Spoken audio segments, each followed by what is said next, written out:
Good afternoon, students. My presentation is on the topic discuss about the shortcomings of conventional accounting based on historical cost during inflation.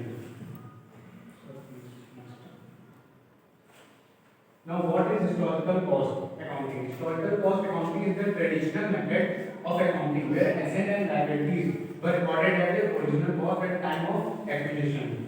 What is historical cost accounting? It is that when we purchase any asset or a contrary liability that was recorded in the same price at which it was brought. This method has widely been used by accountants for many years because it is simple and objective and verifiable. That's it.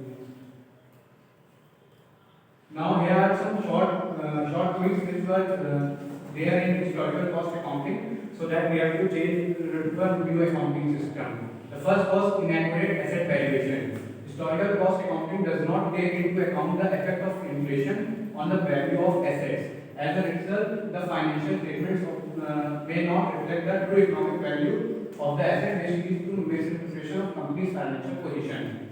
Now, it means that we can understand it by example. If we purchase a piece of equipment for around 1 lakh rupees, then the value of that equipment will not increase. As we have in historical cost accounting, we only record that value which is at the time of purchase. Now, second one is distorted income statement. Inflation can also distort the company's income statement.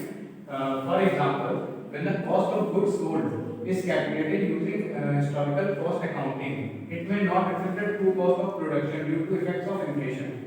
As you all know कि हम लोग की जो economy में inflation है, तो उस चक्कर से हम लोग का होता है कि जो भी हम लोग अपने गुड्स प्रोड्यूस करते हैं, गुड्स बेचते हैं, उनकी हम लोग ट्रू वैल्यू नहीं पता कर पाते क्योंकि इन्फ्लेशन से।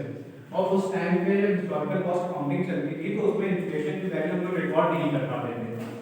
Third is misleading financial ratio. Historical cost accounting can also lead to misleading financial ratio.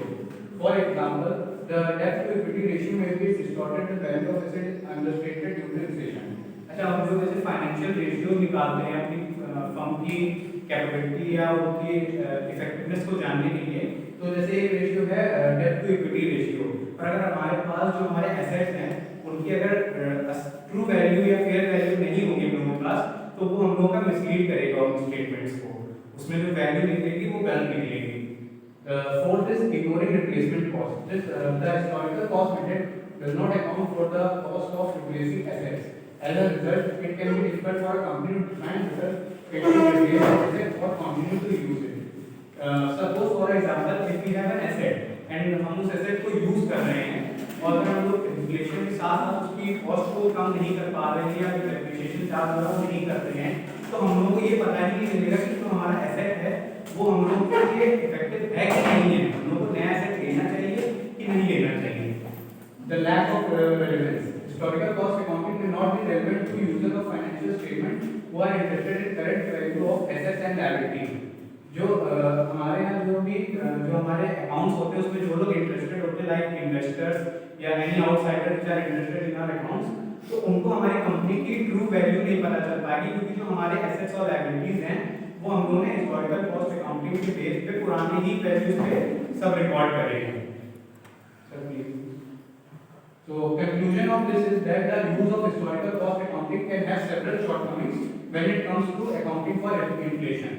While it is a simple and objective method of accounting, it may not provide accurate information about a company's financial position, especially in an inflationary environment. As a result, many companies are adopting new accounting method or alternate accounting methods such as inflation accounting or fair value accounting to address these shortcomings. Thank you.